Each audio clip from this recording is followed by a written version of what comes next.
Welcome to the Gone-Gpn Show with your hosts, Rick Payway and Traci Clark. Grab your favorite beverage, kick back, put your feet up, and have a listen.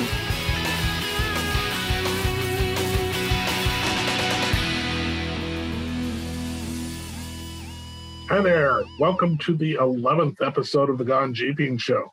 I'm your host, Rick Payway. I'm your co-host, Traci Clark, and it's been a while since we've had a podcast. Summer's been in full swing, and I think we've all been out jeeping and doing fun things. And I do want to bring up one thing. I believe next week, our illustrious and infamous host here, he's got a big birthday, so everybody make comments and leave comments and wish Rick Payway a very happy birthday. It's 55, right, Rick? Oh, yeah. Yeah. Remember, I don't drive 55. You and Sammy Hagar. Exactly. Add a decade onto that, and we'll be doing good. I don't drive 55 either, but she won't hit 55 unless we're going downhill with tailwind. So there you go. Lots been going on in the Jeep world. Last week we had an 80th anniversary for Jeep. I believe that was July 15th. Was everybody out in a Jeep on July 15th celebrating? I celebrate. Yes, absolutely. I figured that Jeep is older than me, then I got to go celebrate. I celebrated at 13,000 feet in elevation with the mountain goats and the wind and the marmots. And that's literally cool. It was. I actually needed my my fuzzy hat and a jacket. That's amazing because I'm in Arizona and it was like 120 that day, maybe 117, but after 110 doesn't matter anyway. Jeep released a lot of interesting stuff last week. I believe you and Chris sat in on a meeting with Jeep prior to the anniversary. You guys want to take it away and talk about the things that are on the horizon? Well, it was pretty cool because it was a select group of journalists, and of course, everybody put their stories out about it being the 80th anniversary of Jeep and where it came from. Because, July 15th, they signed the contract with Willys and the government to start producing the Jeep. It wasn't called the Jeep at the time, of course, but here we are 80 years later, and we got all sorts of Jeeps. So what they did is they got us around, they showed us things they had done in the past, and maybe a few tidbits of what's coming up in the future. And the biggest part, I believe, was the electrification of Jeep. Chris? Yeah, I mean, that was a lot of their focus. I mean, they're really trying to share with everyone, what the brand is going to be doing. They definitely got into some of the old history. I remember Mark Allen talking about, where the word Jeep, where the name Jeep actually came from, right? Yeah. Did it come from, Popeye's dog or general purpose, slang in the field? I mean, I actually did a little research on that after the fact. I mean, I know we've all read about it before, but, it was kind of an interesting little history side of it. But yeah, their big focus was on, like Rick said, it's like, where's the brand going? And I think we're all excited with somewhat a little apprehension on where it's going, based on the whole idea of, they started the, actually I'm looking at Traci, I'm looking at your background, your green screen. It's like this lightning, bolt. And, that was actually like one of the lead, slides that they had was, Jeep into the future and electrification. I figured I have to go in baby steps to embrace this. So, my electrical storm background is my first step in getting there. Yeah. But, maybe we go back, Rick, and think about, think about when the first electric vehicle was actually made. Because if I remember, it was back in the teens of 1910 or 12 or something. It was a battery operated car. Well, wasn't it called a Maxwell? Or am I crazy? That sounds about right. Yeah. Yeah. But absolutely. I mean, back in the day, not our day, longer than even Jeep, they had electric cars, they had steam cars, they had diesel, internal combustion engines, and they had gasoline. I mean, long before your pair of sandals that you're currently wearing? long before those were, well, my current sandals, yeah, but those sandals date back to the, prehistory. So get me started on that. Excuse me. But the fact of the matter is, yes, electric vehicles is not something new. It's just that back then they didn't have, I would say, probably the battery storage capacity to make electric vehicles a good reality, nor did they have the infrastructure for charging the batteries through some sort of a power grid. Are we past that point? Well, we're making great strides. Obviously, the batteries we have now, nickel hydride, ion, and all the other fancy stuff, are far better than the old lead acid batteries that we've grown up with. People have made electric cars with lead acid batteries. In fact, Traci, you have a good friend of ours that has an M38 Jeep that's electric powered. I do, and I spoke to Mike this morning, and he's going to try to have Electro Willys running for a fall color tour, and everybody can get a chance to crawl around it and have some fun with it and take it out for a tootle here and there. Yeah, so those are some of the things that's been done in the past, and we're moving forward into the future. Of course, there's a lot of trepidation on a lot of the buying public. Will it be the range? The range anxiety is the biggest thing. But even at that, Jeep's really pushing it forward. And Chris, what'd you get from it? Well, that's exactly it. I mean, that was the big push, and they talked a lot about the 4xe, and 4xe. Some of the stats. And Rick, you're going to tell us more about that because you've had seat time in it. But they're basically saying we got, we're looking at 50 miles a gallon plus or minus 21 miles on purely electric power. And I also said that, there may be a demand for it now. They said there is a demand for it because they sold like 26,000 units like at the flip of a switch, and they're sold out for 2021. Yeah, and 2021s are gone. Yeah, there's demand. So, that's obviously a big push. Some of the things, I remember from that conversation, Rick, were, forecasting out 10 years, like I think it was 2025 that more than half their vehicles are going to have an electrification option, whether it's hybrid or, they came out with their e-torque system a few years ago. And then like 70%, I think the year was 2035. Yeah, 2035 is what they plan to have everything all electric. Now, what they didn't say, even though they say all electric offerings, I don't think they're going to get rid of the internal combustion engine by then. It's possible. And if so, then we'll all have our old Jeeps in the background that we're going to be working on. So it's not that big a deal, but the government is pushing it that way. The world is moving that way. So it's not like we can drag our heels and kick and go on kicking and screaming. It's going to happen. So I think with Jeep showing that it wants to be the greenest, the most eco-friendly, et cetera, manufactured in the world, and yet still have the most capable vehicle in the world, I say that says something to me. Yeah, something else, Rick, that I picked up from that was, Mark Allen, for example. And so Mark Allen is the head of design for Jeep. And, his take on it was, he's like, I'm excited about the prospects because designing, from a design standpoint, we got a lot of room to work with because there's no fuel tank.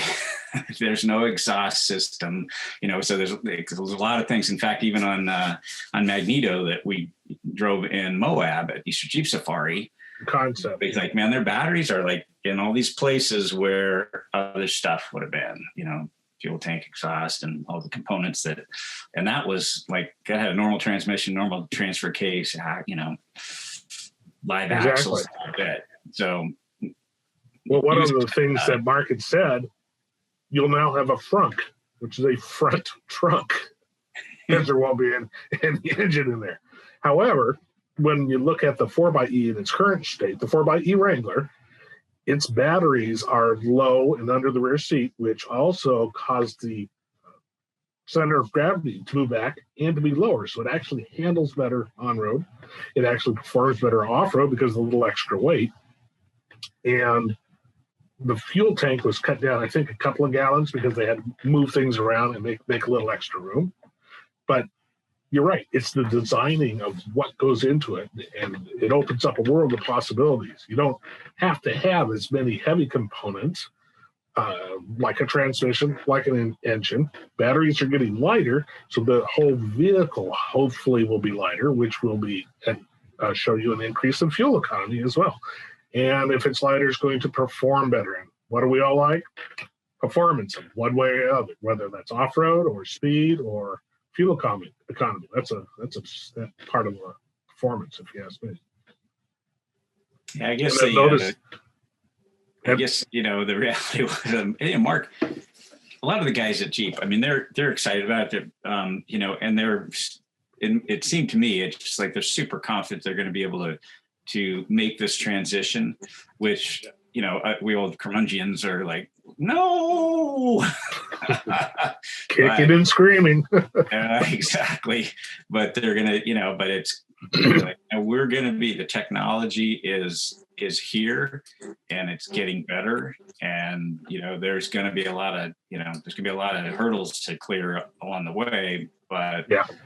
They're going to make it, they're going to make it happen. And, they're pretty confident in their ability to do it and still maintain, Jeep's heritage, behind that.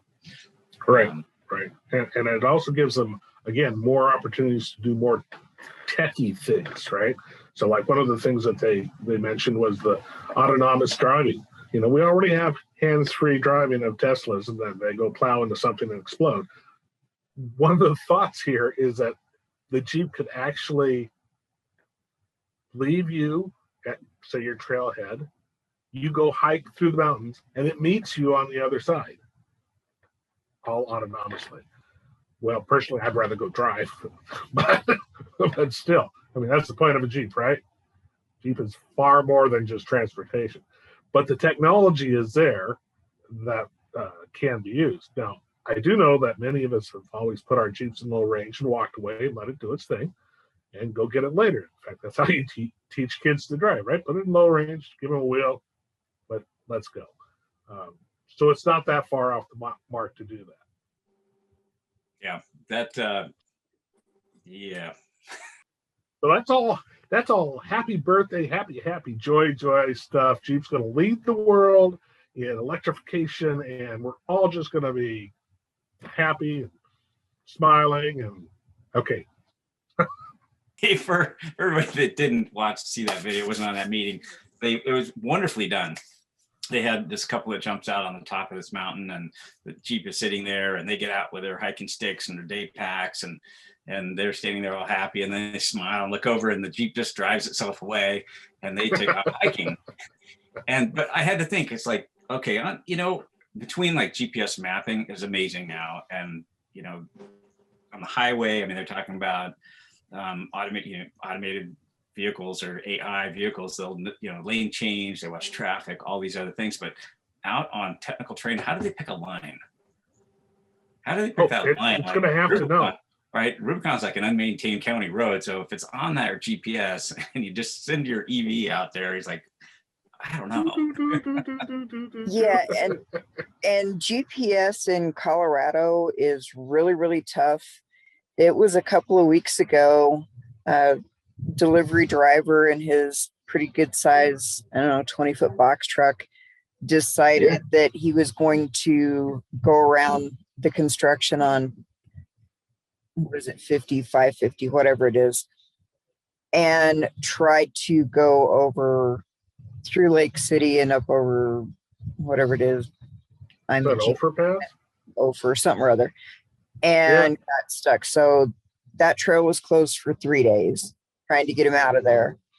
And what about the GPS that routes over Black Bear the wrong direction? Because that's only a one-way trail. Oh, GPS is infallible. We've all seen that. I think the error here, Chris, because you're saying, what line does it pick? And I think what Jeep is saying is it doesn't matter. It's going to be so capable, it can drive through anything, and you have no doubt it'll meet you at the end of that trail, no matter what. Absolutely. Of course. And we've all experienced that. He's got it. At the end of the video, it actually showed the Jeep underwater. Oh, yeah. We all know that's not going to happen. We know how that works. We're not going to be having submarines crossing streams, all right? But regardless, the idea was there, pushing it out. We could make, as Liam said, the most capable vehicle and the most eco-friendly vehicle, the greenest, shall we say. Now, with that being said, is it green? Is battery power green? All right, who wants to start on that? I'll start on this one. All right. Being that I work in manufacturing, I'll go to Walmart, for example, and look around, and there's all these products that this is a green product, and that's a green product. And I've launched products before, and I have thrown away probably 100 to 1,000 pounds of plastic just to get one trial done. And and then, the engineering time and the manufacturing time and the steel being cut and the trucking and the et cetera, et cetera, et cetera. If you were actually wanting to be green, you would pull something out of the junkyard, make your own generator in the backyard, pump your own water. That's green. The Amish are green. End of story. Creating a new product they don't is have never electricity. Right. Creating a new product is never fully green because it takes something to create that product. Unless, it's going to 100% replace something else that's polluting heavily, you could argue in 100 years it's green. But so to me, to say, oh, is this greener than that? Well, if it's brand new, the answer is no. But on the flip side, if you have an electric car going on the highway and a gasoline car going down the highway, one is emitting pollutants, the other one is not. But that electric car had to be charged from something as well. And those batteries had to come from somewhere as well. And as we increased in battery technology, some technologies are more environmentally friendly than others, and some are just absolutely terrible. But you look at the history of technology, and there has been time periods where we developed something really inefficient so we could learn how to make it better.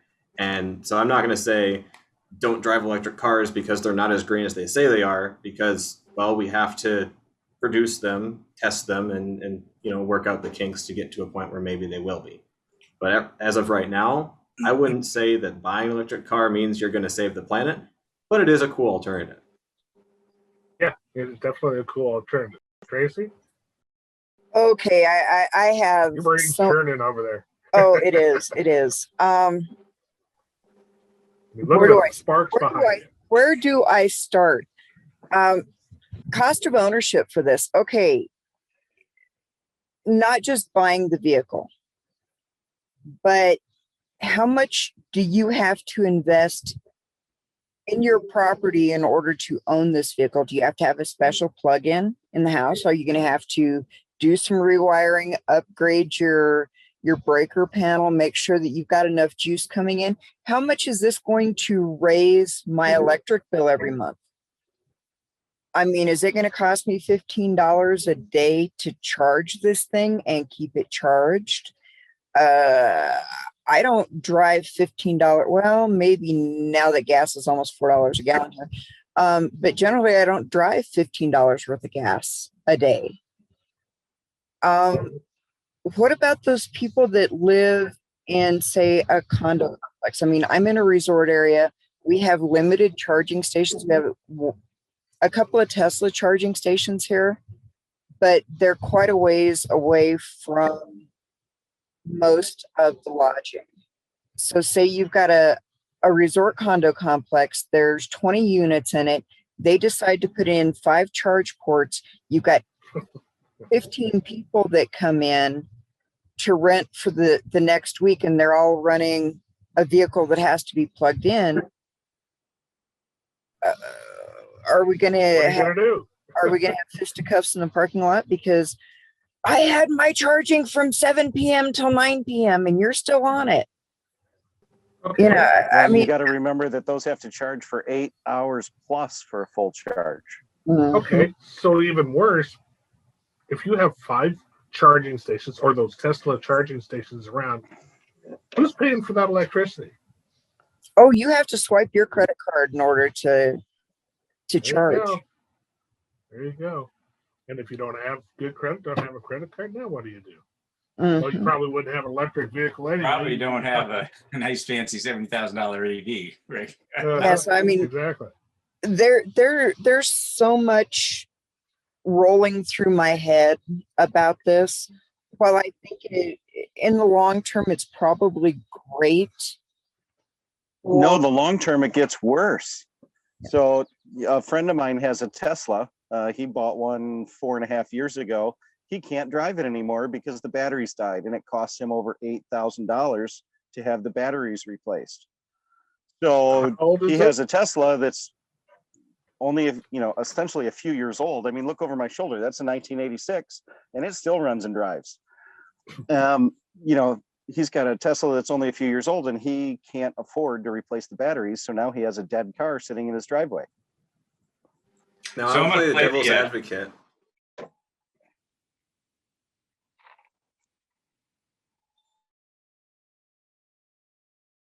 Two things. The first one being the charging time. So, because I'm not disagreeing with anything what Tracy's saying at all.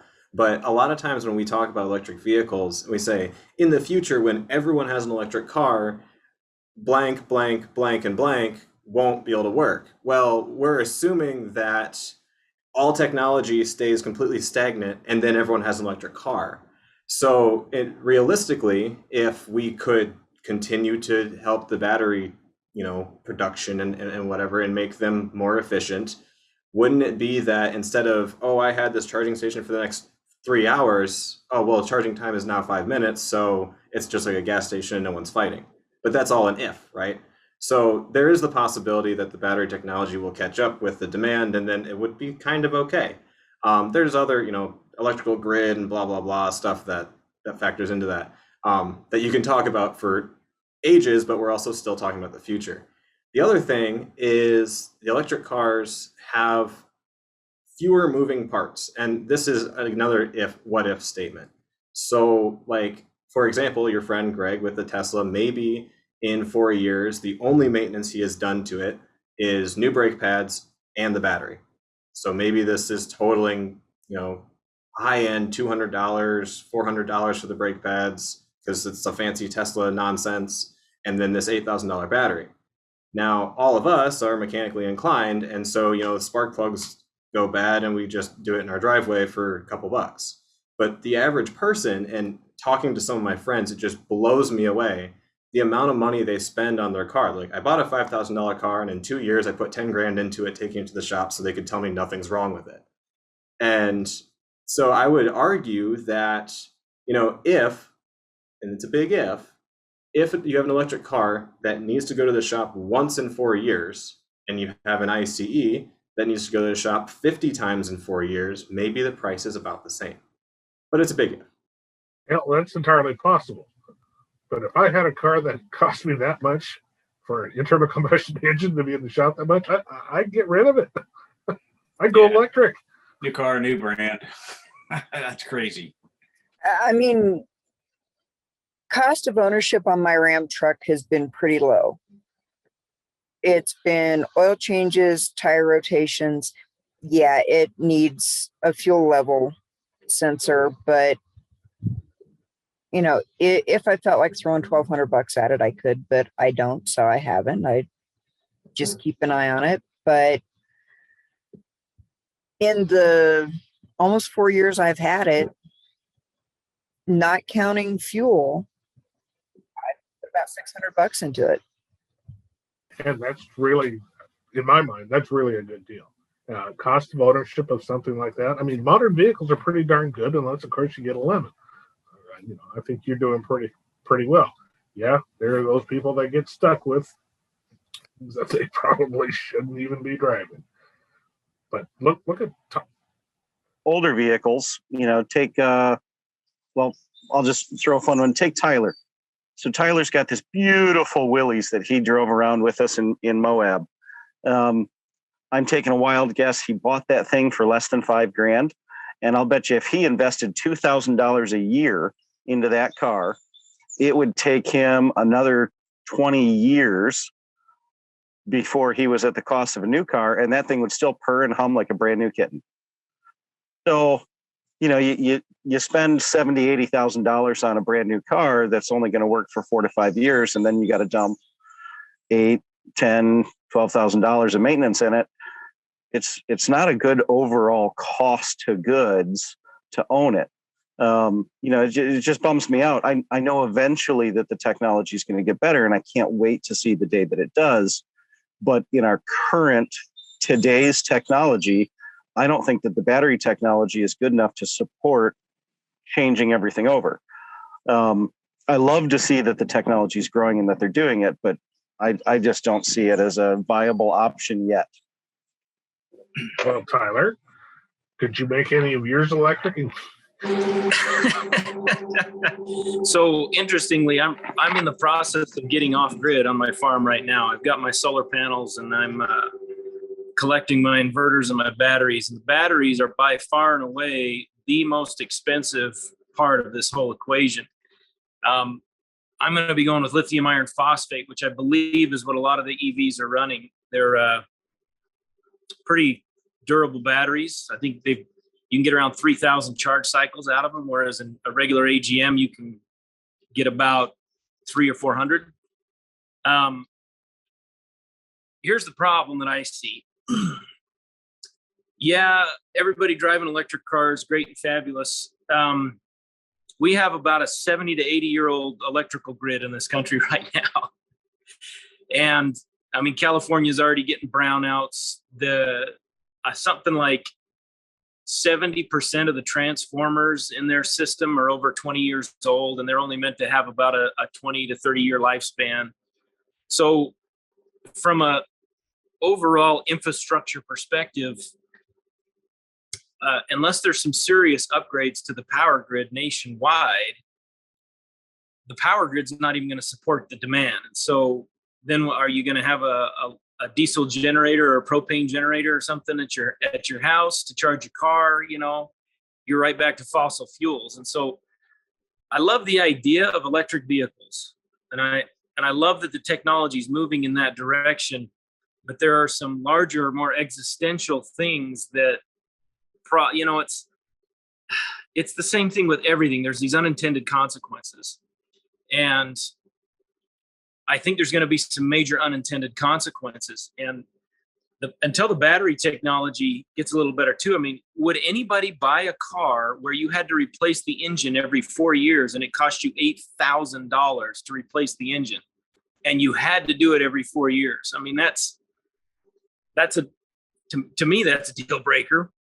Now, like I said, I do love the idea of electric cars. I think they work a lot better in urban areas. Out where I live, the distances between places are quite vast, and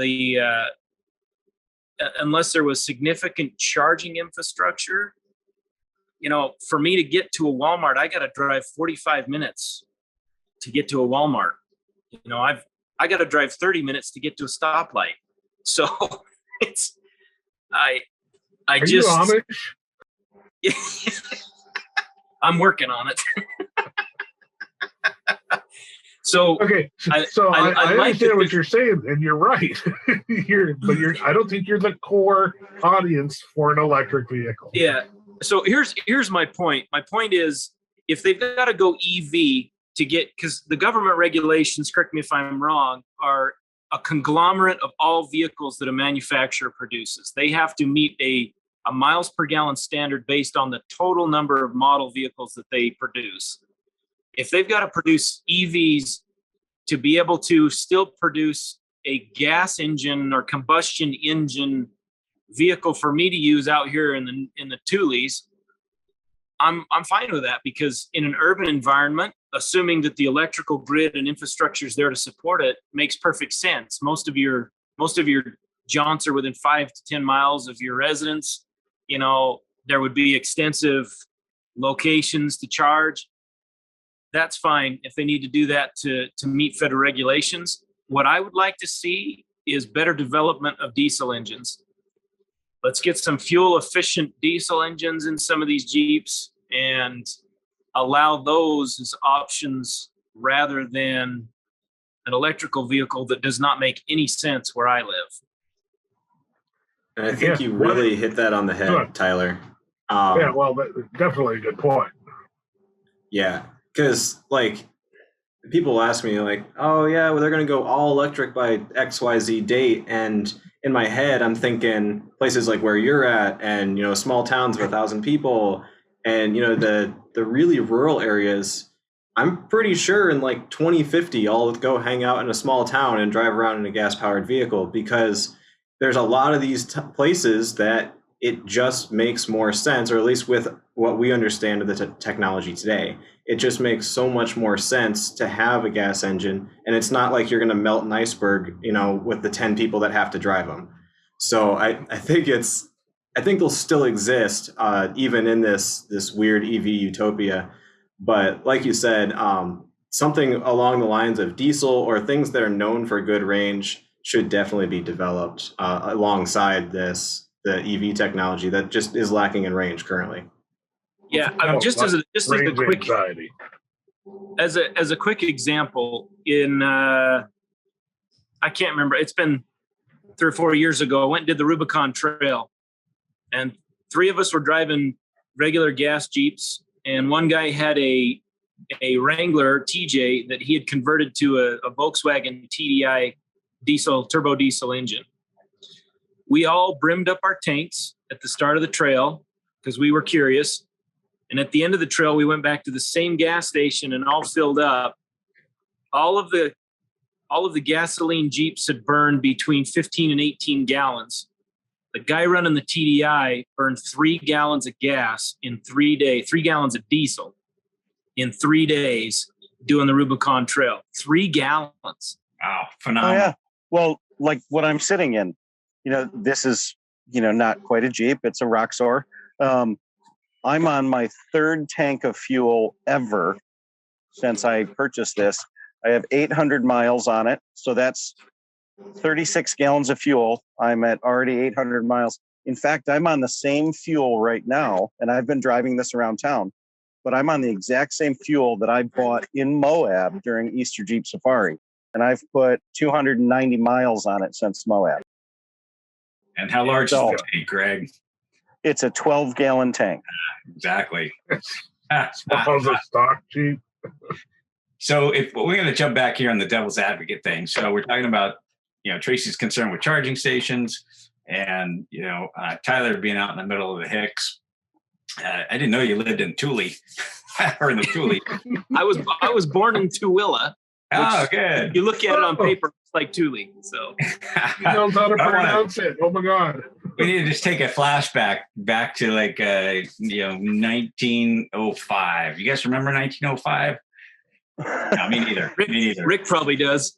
But I know we've all read the stories about, when they started coming out with these horseless carriages. And, if you were in town, they could usually still find gas for them. But, if you were going to drive from New York City out to Detroit or to West Coast or follow some wagon trail, because that's pretty much what they had then, it's like there was no fuel. So it's kind of the same, it's the growing pains. And I think Liam had a good point. It's like that future is going to catch up, or that technology is going to catch up to where at that time it was like, I'm going to get on the train, or I'm going to take my horse and my wagon, because that newfangled car, there's nobody can work on it. There's no mechanics out there, regular, carriage shops don't know what to do with this automobile, and definitely can't find any gas. So, if you could just flash forward, I know that issue is going to be resolved. In fact, like California, God bless their hearts. They're going to have. Okay. Take it easy, Chris. You're southern showing. I was born and raised in California, and long campfire yarn there, but I'm ready to get out. But California, from what I understand, is requiring an EV port in or charging station in every new model construction. And knowing our government, pretty soon they're going to require it as they retrode smoke detectors. If you're selling a house, they're someday going to say, "Oh, you're selling your house, you got to put an EV port in it." Yeah. And did you see last week, Chris? The governor said, "Don't charge your cars. We're having brownouts." Yeah. Exactly. Hey, wait. Exactly what hang I'm on. saying. You remember his name, Gavin Newsom, right? Yeah. And Whatever. There's a recall election coming. I have no idea why. Did you say nuisance? Is what they ought to call it. Anyway, not to get political, but it's one of those things where back then, 120 years ago, they were just like, "This is never going to work." I mean, nobody works on them. There's no fuel. Right. So. Well, and the best part is that. Oh, right. You have to believe that we will have the technology. We learned how to make this, that, and the other thing. We won World War II because we learned stuff and we had great manufacturing capability. Think about an engine from 1920 to an internal combustion engine now. Lasts a lot longer, far more fuel efficient, far more horsepower. I mean, look at the torque specs on the silly little Pentastar V6. My God, it's a 3.6 liter. You get some 300 foot-pounds of torque and everything else. Technology evolves, and eventually, I think you're right, Chris, that we will overcome these problems. We don't have much of a choice. We got to have people like Ian in the trenches there figuring out how to get things done. Whereas 100%. I'm happy sitting out in the middle of nowhere like Tyler, and having to pump my own water and stir my own butter and everything else, Well, and one other aspect that nobody's touched on is look at the mining. Like in our country, people complain about a little pipeline, and a pipeline is 20 feet wide and runs through somewhere. And in 5 months, it's all green again. But look at the mining. If anybody goes on Google and looks at the mining for the lithium batteries, they're strip mining millions of acres and just destroying the earth, mining the technology for these batteries. So even that needs to get better, and it will. We're a very smart people. It will get better, but right now it's so destructive on the planet to mine the stuff for our cell phones that I'm filming this with, or the batteries that go in those cars. So, we really need to advance that technology so we quit destroying our beautiful country for our batteries. Well, likewise on the disposal side, those batteries aren't easily recycled and they end up going to the overseas. We don't see that, but it is getting into the earth. It's not a good situation, and that's where we need to have technology, or someone does overseas, to limit that so we don't keep ruining stuff. And the same way with emissions. All right, so they say greenhouse emissions, this, that, carbon footprint, this, that. I think if you look at the numbers, the amount of emissions the U.S. puts out from vehicles compared to, say, China, it's like 1%. So let's get the entire world on the boat rather than limiting the United States of what we can do. But then again, that's political too. So let's get back to the fact that EVs are coming, like it or not. And actually, that was going to be my next question. That was going to be my next question, Rick. And I was going to say too, yesterday I was at a Cars and Coffee at Bollinger. They're an EV company. They're doing more industrial. Actually, if you're a Jeep guy, they're pretty freaking cool. Top comes off, doors come off, it's real minimalistic.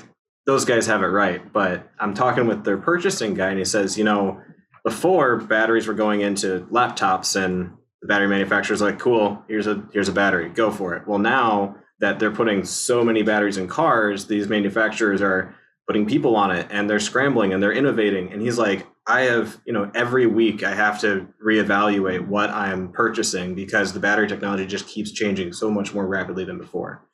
And, to like Tyler's point, the diesel idea is great. And there's been so many different technologies throughout history that have been great and never came into fruition because the demand wasn't there.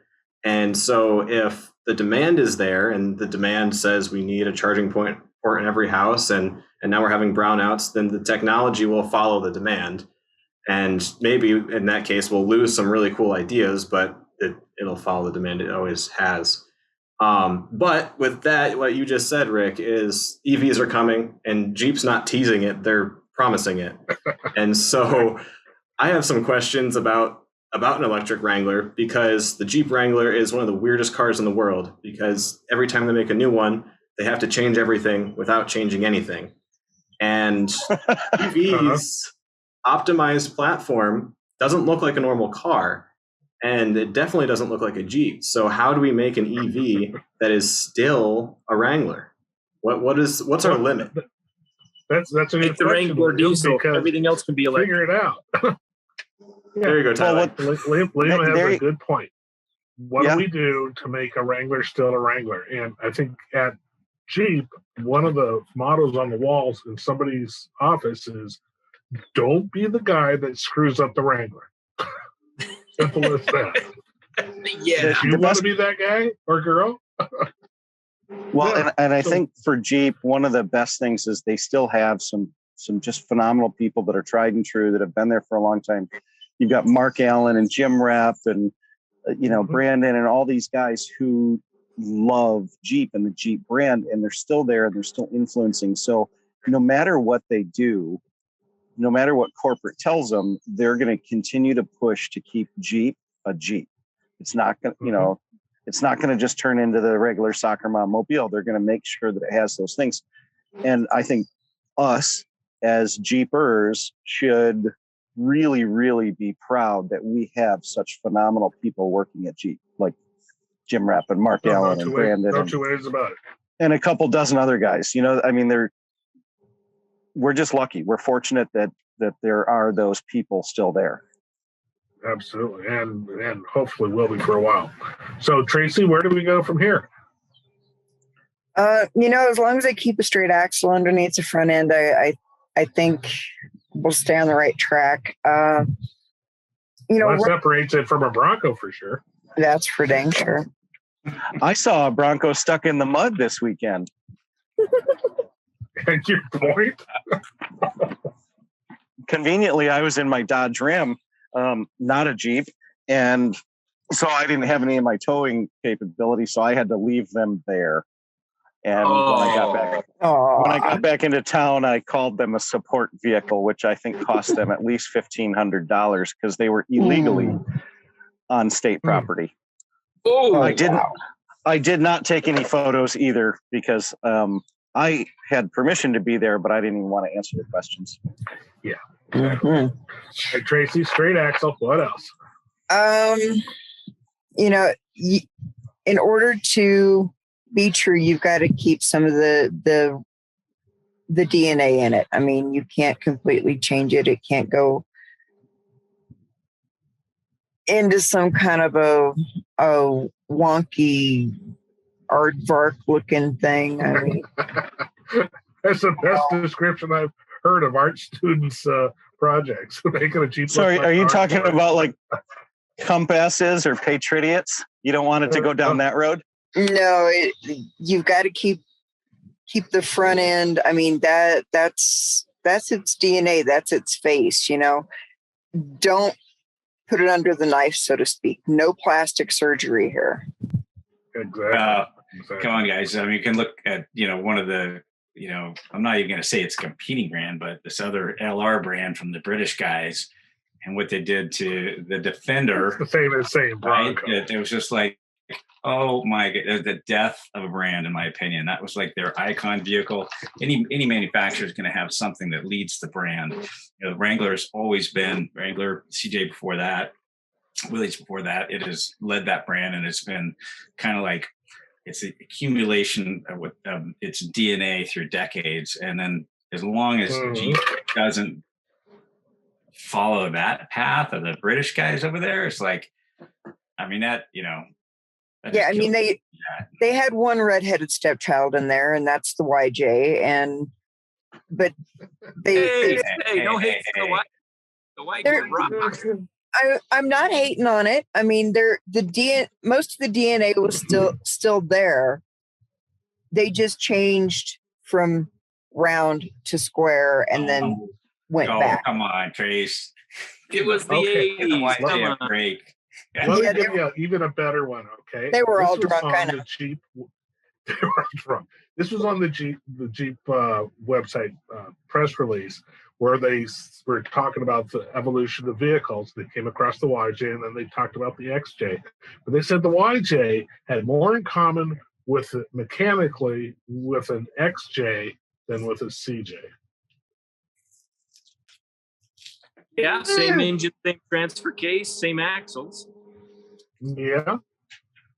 I mean, at first I went, no way, it's a CJ7 with dumb axles. But then I started thinking, they are the same axle, same transmission. Mm-hmm. Yeah, you could turn a CJ, you could turn a Wrangler into a halfway good-looking CJ7. Or you could turn a CJ into a Wrangler, looks-wise. Yeah. Hey, the YJ was awesome. I mean, box frame, galvanized bodies, better track width, better wheelbase, better suspension. The frames didn't crack and break in half. Didn't tip over when you ran around a corner. Yeah, didn't roll over. Yeah, if you accidentally bumped a curb, you didn't flip over. I mean, I'll give you a break. YJs are awesome. I think of some of the things I did in my CJ7. It's a miracle I'm still sitting here. Well, I think, guys, if they hadn't come out with if it didn't have rectangular headlights, everybody would have looked at the YJ and thought, wow, all right, man, they didn't screw it. It's again, like Rick said, it's on the wall of Jeeps. Like, don't be the one to screw up the Jeep.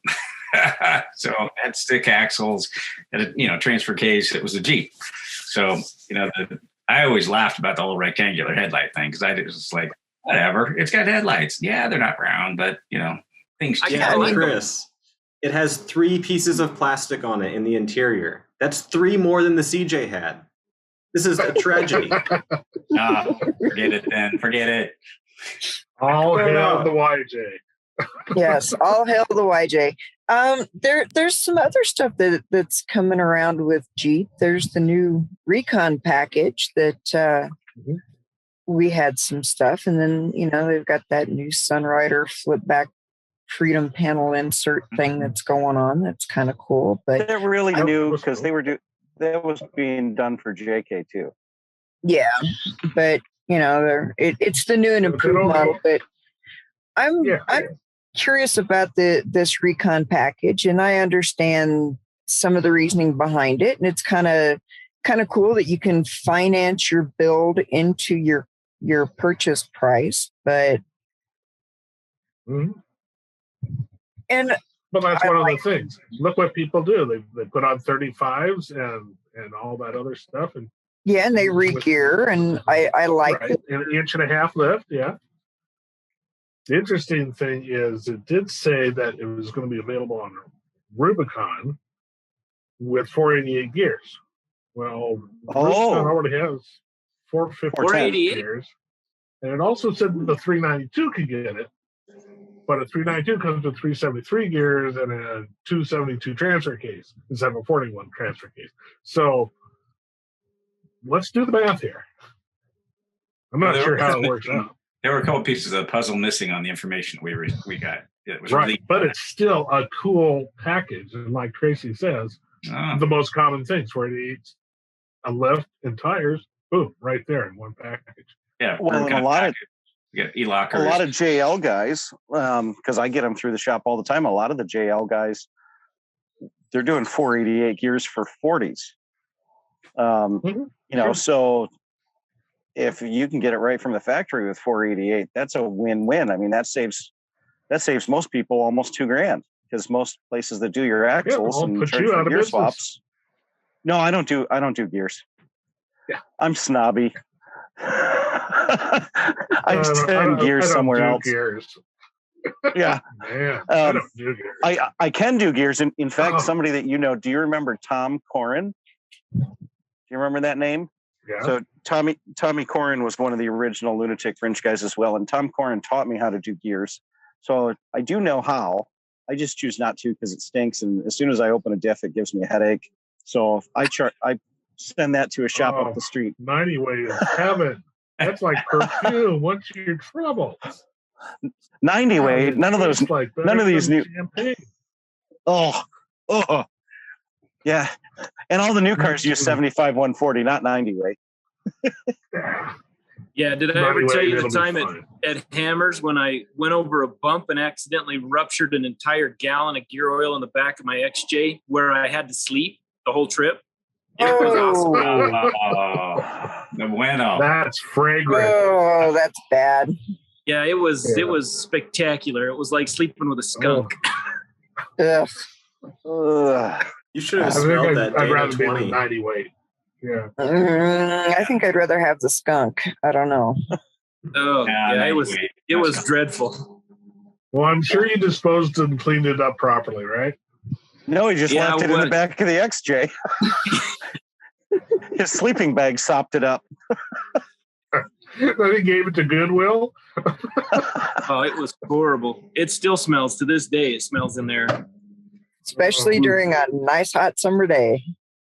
Yeah. Exactly. So Traci, So Traci, just want to jump in on that. I love the story on the 90 weight, and Rick would just be happy to sleep in the back of your Jeep years later on a 90-degree day. But like Traci, I mean, you're talking about the Recon.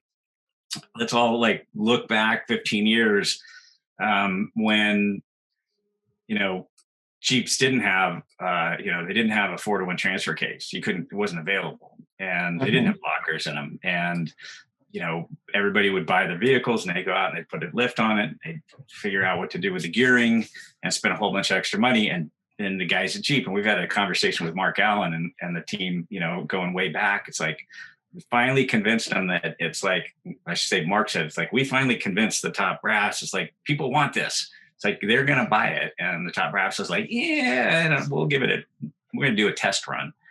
And they, of course, we all know what happened there. So, coming out with 35s, a new package, and whether it's on a 392 or, if it's in a Rubicon, you got a 488s and a 4-to-1 transfer case. I mean, people are that's like the perfect option to have it come from the factory, and you can finance in it. It's as much as most people want to do. Most people aren't going to go to 40s or even 37s. Yeah, I think it's genius. I think it's a really good idea. I know they teased it back in 2010.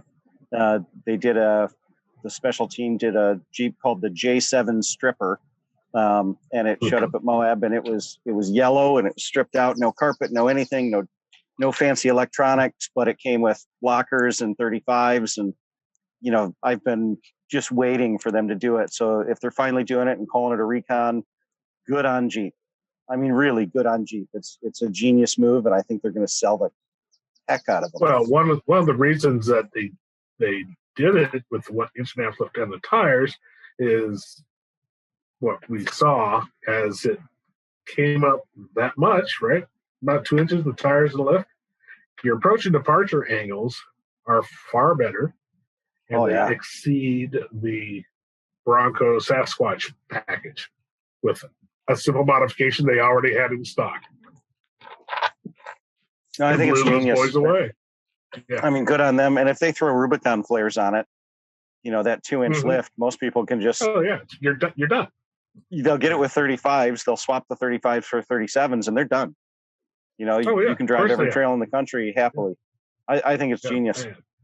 I'm pretty sure it had beadlock capable wheels too, wasn't it, Traci? Yes. Yeah. Absolutely. Oh, nice. What else do you need? No, I think that's great. I think it's a perfect option. And then, all you're really looking to add on, and it's one of those things that can be based on how hard you want to wheel, is winch and body armor. Now, are they, because I haven't seen the press release other than what Gone-Gpn has released already, but are they going to do it across the Jeep platform? So will it be JL, Rubicon and Gladiator, or are they picking one to start with? No word on the Gladiator. Okay. Because obviously it is a little different already. Yes. But Yeah, right now. that's like asking, what about a 392 in the Gladiator? Oh, wait. Right. Yeah, I mean, we've had all kinds of different conversations behind the scenes, or even with the Jeep guys. It's like, whether it's 392 or, 5.7 and, the Mojave. When we tested the Mojave, we're like, man, this is an awesome rig. At 4 doors, you got a pickup bed in the back, had a killer suspension, and it had the Pentastar, which, as I'm a fan of that motor. But I'm like, okay, this is like their dedicated desert rig. We need a Hemi on it. Mm-hmm. So who knows what they're going to do? More power. Well, and Chris, remember the Mojave hood is the one that's on the 392. 392. So, very good point. Yeah, they did. They borrowed components from a couple different places and created They're borrowed. Like that wasn't already pre-planned. Oh, well, we can get this made, then we can do this, and then next year we can have all this because they already done it. Yeah. I mean, those boys are smart. You know that. Unfortunately, we know some of the key players. I remember when they came out with the JL, and they said, "Look." I was complaining that it didn't have a V8. And he says, "Look what I gave you. Solid axles, lockers, a fold-out windshield, open air, blah, blah, blah." And a 45-pound brick to carry in your pocket is a key. Yeah. I know. I love that. I see people are actually making an epic fail. Yeah, people are actually making holsters for that key now, so that you can ride it on your belt like a pocket knife. And they do. They call it the brick. Yeah. I mean, the real Jeep people at Jeep, they know it's wrong. Yeah, I don't know how many times I did give you though. I don't know how many times you misplaced that one. Oh, I lose them all the time. From the JL when we had it on Dirt and Drive, you're like, "Where's the brick?" And I'm like, "I don't know." You're like, "Well, my pants aren't right. It's not in my pocket." And it's like, yeah. So the best trick with that brick is just zip tie it. Yeah, the best trick with that zip, if you're going to be in the car for a week, just zip tie it to something in the vehicle. Well, then you'll never lose it. The JL, they did so in my Ford Escape. It's got a little key fob, and there's nowhere to put it. The JL, they designed something into it. It's right between the two cup holders. There's a spot for the brick. I mean I thought that was a good idea because I hold on to those things because it's not in the ignition. And I'm like, I don't know what to do with it. And they at least give you that. So when Land Rover first started doing that, or whoever came up with that silly idea, I bought one of those stick-on hooks that used to hang pictures on your wall. I put it on the dash where the key should have been. So he's right there. Done. So let's jump back. Use the brick holder between the cup holders, then you can't put your phone there. So exactly. We got to work on those interior designers. But I think the point is that like Rick, you and I were on the launch for the JL in Arizona, right? And and they were really excited. I mean, we were excited. First of all, like Greg said, we still got stick axles. We still got a good suspension. It's a Jeep and everything we expected from it. It may have had a brick for a key, but it's like it still had a fold down windshield. And Rick, I don't know if you remember, but Mark Allen, he was like, remember the demonstration? He's like, "Look, guys, look how easy it is to fold that windshield down. It doesn't take 30 minutes and 17, bolts to pull out. You just like take this out, JK. Open it. I'm sorry. Yeah. Open air. So, I guess the point is that with the Recon, and as, we move into the future, I think they're listening to us. I know they are, I agree. So that's also why we like Jeep. Yeah. Mm-hmm. If they're listening, I have a question, and this is going to kind of take us back to electrification for a minute, because it's something, an electric Wrangler, cool. There's one thing that keeps me up at night. And I've actually talked to Greg about this already. Where do you put the motor or motors? And think about it, because it determines everything. So the mechanically minded brains here, where do we put the motor on the electric Jeep? I think I think it would be. They did it on Magneto. No, I think Magneto had it ahead of the torque converter. and it had a Yep. stick and a transfer case. Do you need all that? No. You could go No. completely at each wheel end if you wanted. Yep, motor on axle. Look at all the Mhm. RC cars that just dominate, and they just put the motor right on the axle. That would be so cool to see, because then you still have gearing, if you need it with the electric motor, but you also put all that weight on the axle, so it's all unsprung weight, which will just keep you planted. I think that would be really cool to see motor on axle. What's that going to do for water crossing, though? Sustain long time water crossing. It wouldn't be an issue at all. Most of these electric motors can run underwater all day long. That is true. Yeah. If they And did make that, submarines. yeah, they do make submarines. But yeah, the like even the RC cars, the motor on axle setup, or some of the EVs that you see in mines, which are motor on axle. Oh yeah, good point. They're completely submersible axles. So that would be a really cool thing to see, would be a motor on axle setup. So that was one of the things that I thought of, but here's my counter question. In my opinion, there's two reasons why we love the solid axle. One is the durability and the rock crawling prowess. They're awesome. And two is the aftermarket, pull it out, swap it, put it back in, put in something bigger aspect. If we put a motor on the axle, are we going to be able to pull it into our garage and put 60s under it? Or are we stuck with what we bought? Why would you need 60s if you have an axle that you can pull out and hop up that little motor? Yep. Yeah, but what about the axle most of my- shafts? Change The them. metal. Everything.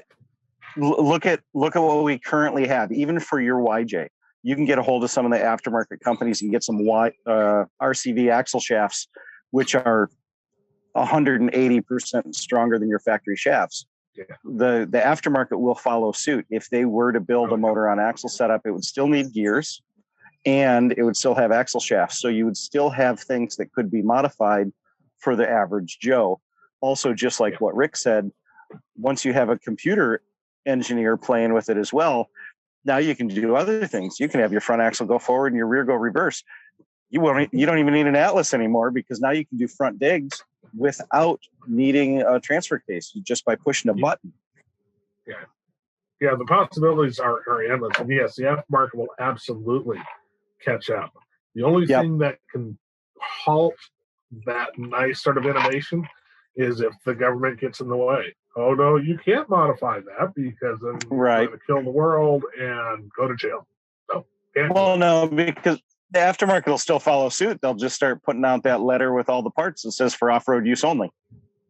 Doesn't always work, though. Like half of the aftermarket already does. Yeah, no, it doesn't always work. But unofficial use only? Did I hear California? Unofficial use only, yeah. Don't try to use any of those parts in California. Yeah, let's not talk about California. All right, I'm guys. not there anymore. I think we've pretty well covered a lot of the Jeep stuff, and we kind of were touching aftermarket. Speaking of aftermarket, a little bird told me that Rick Paley is going to be out at Smoky Mountain Jeep Invasion in Pigeon Forge, Tennessee, with our friends at Warren. He's going to be doing some booth time out there, and then wheeling with Warren out at Windrock RV Park. So if you guys want to get signed up and come wheeling with Legends, we will have all the information for you within the next week or two on how you can do that. Pre-registration is required. The numbers on the trails will be limited, and this will happen after Smoky Mountain Jeep Invasion. I do believe it would be August 29th on Sunday out at Windrock, just outside of Oak Ridge, Tennessee. End of August. Put it on your calendar. I got to say, just from the intro to that, Traci, and this is completely off topic, but did you know that Warren is a single syllable word? Because you say it very Southern. You go Warren. Warren? You make a single syllable word 2 syllables, and I love it. I love to hear it. So I'm not picking on you. It just made me giggle, and it made me think about it. Hey, I put on my tennis. I put on my Tennessee hats. Bless your heart. There you go. Oh, bless my heart. Do you say theater, Oh, no. or do you say theater? Yeah, it tells you where you're from. Yeah, so we're going to stay down south, especially since that's exactly where it's going to be. Smoky Mountain, Great Smoky Jeep Mountain Invasion. Yeah. That's And end of August. Be there, be yeah. square. Yeah, now I want to transition back to Chris had mentioned the JL release, and that I thought was in New Zealand, which takes us down to the other part of the world, which Down kind under, of in a way. down under, and it kind of transitions into something that we've kind of mentioned in a few of our past podcasts, and I think we're going to make it the sole topic of episode 12, and that's going to be the East-West Australia trip. We just had the 2-year anniversary. We posted something up about that. Can you believe it's been 2 years since you guys were down there?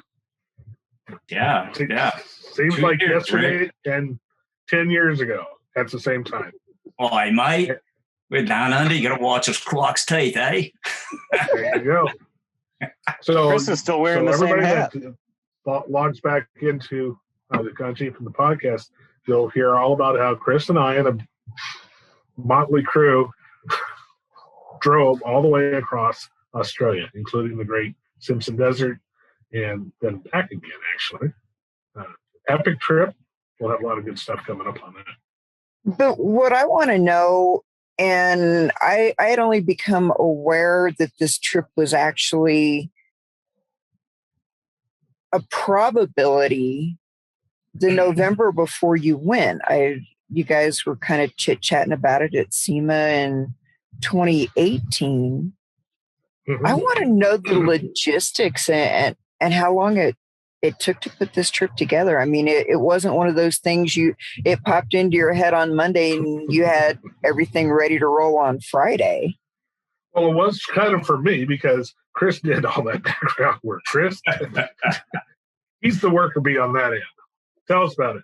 Yeah. So, good question, Traci. So we were, we were at SEMA at 2019 or 2018 and chatting with our friend, Ben Davidson. He's with Jeep Action magazine in Australia.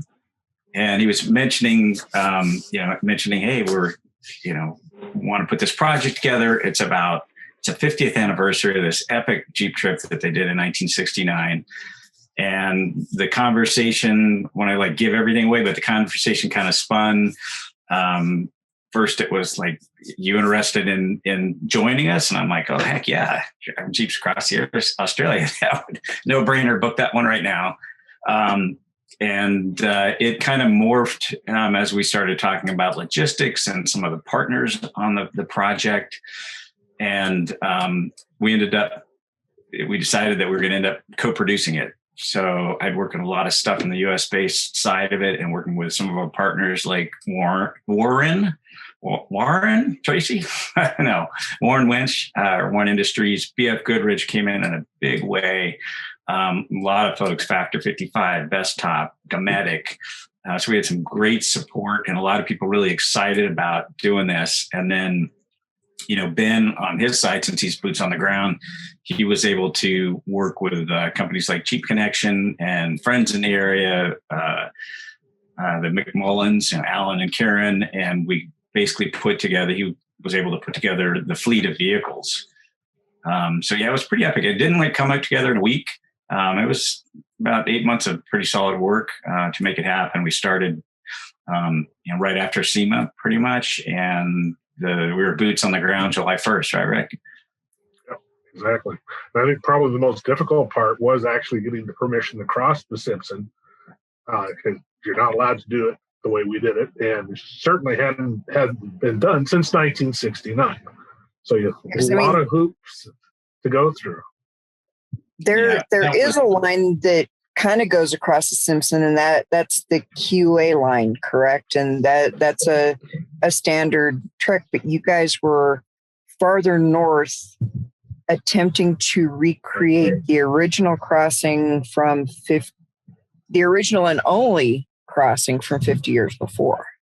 Yeah, that's correct. So the QAA and French line, hundreds and hundreds of people do the Simpson Desert every year. It's, even if you're on the QA or the French line, it's really an epic trip. Beautiful, stunning area. The Simpson is basically the world's largest collection of north-south running sand dunes. And so you're running from east to west or west to east. So you're basically crossing all these sand dunes. And they're not, they're not the size of, say, the Sonora Desert or the Sahara. I think what the tallest one is, maybe 130 feet high. And some of them are still high. they're plenty high. So that's the normal track that everyone does. But between Ben and Michael Bowen and their connections, boots on the ground in Australia, they were able to get us permission to cross the northern side of the northern edge of the Simpson. And basically we started in the same place that Ian McDonald and John Eggleston and Malcolm Wilson, their team started in 1969. It was a place called Beachcomber. And we're going to get into a lot of details on that on the next podcast, but it was pretty darn cool. It definitely ranks up there in the top of the cool trips that I've done.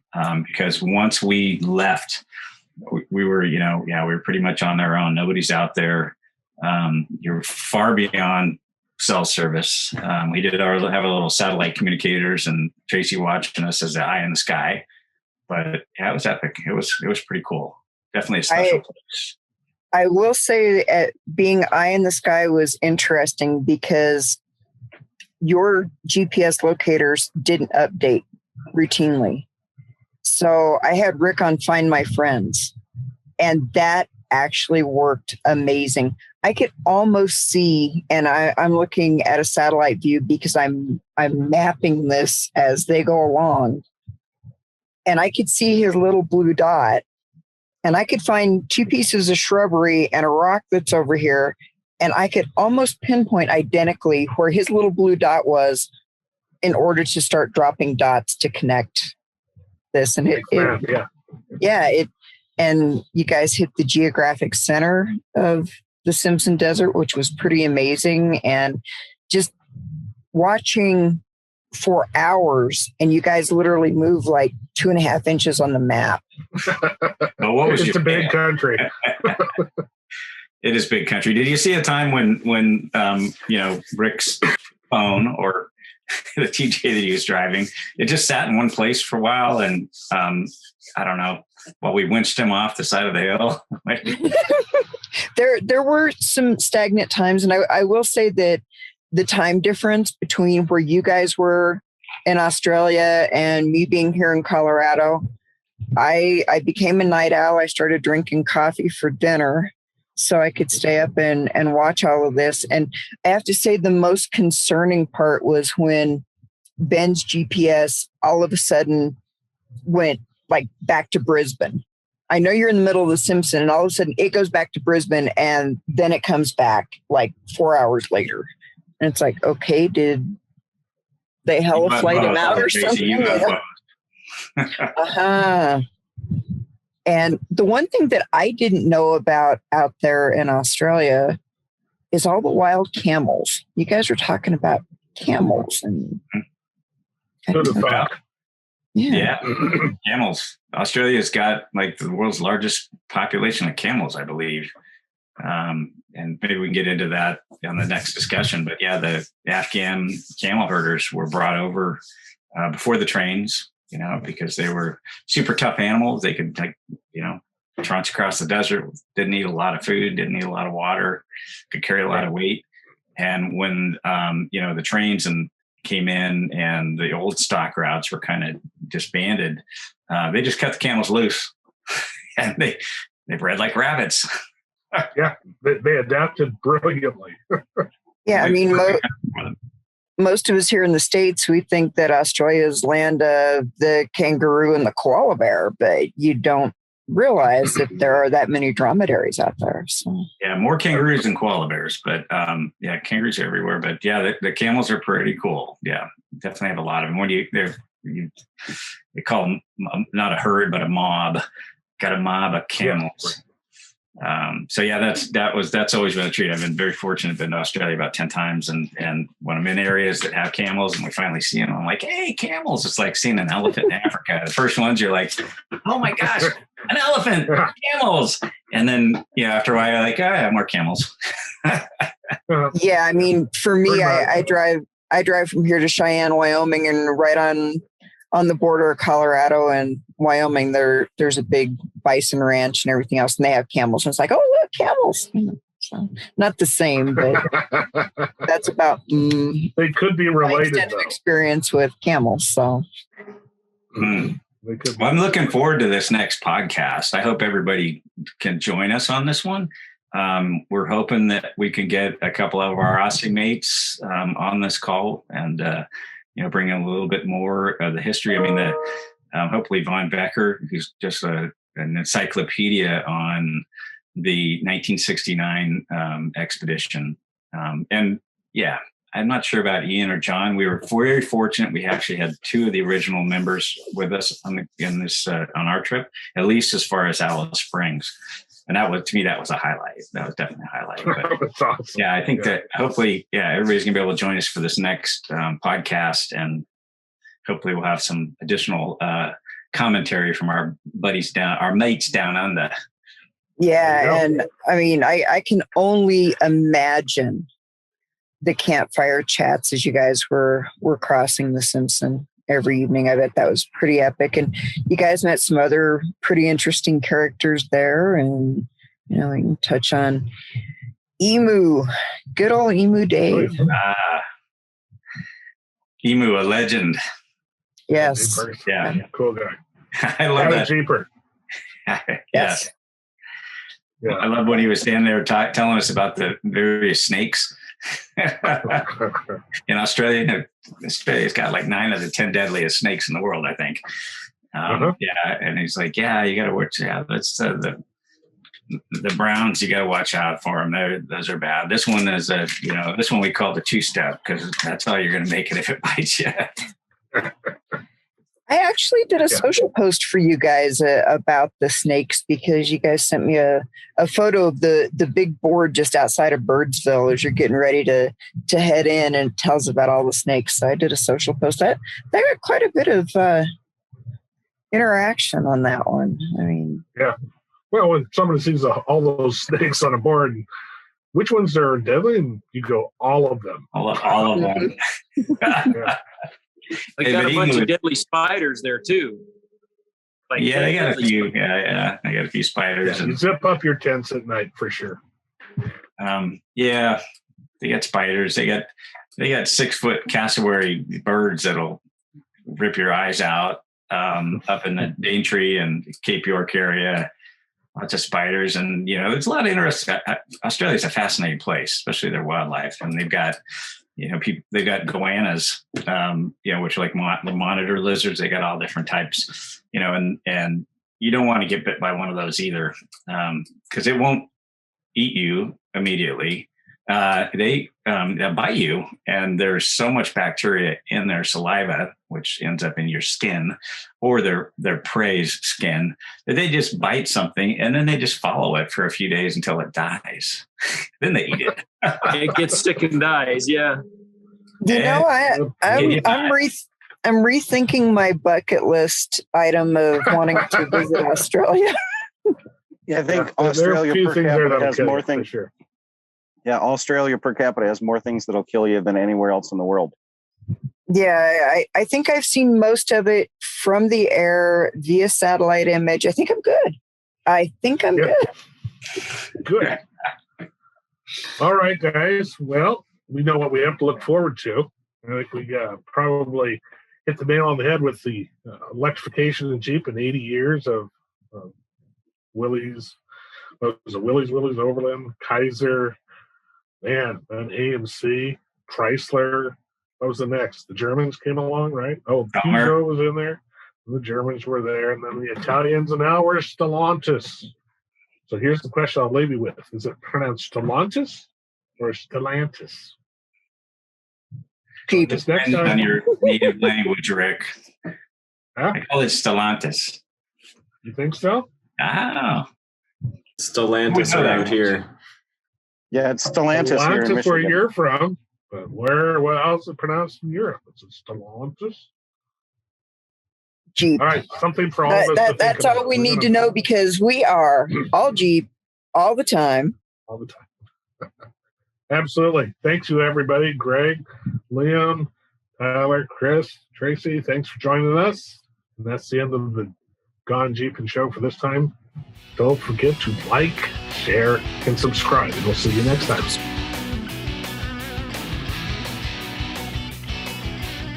On the next episode of the Gone-Gpn show, we'll have lockers before light bars, where we will answer some of our fans' questions.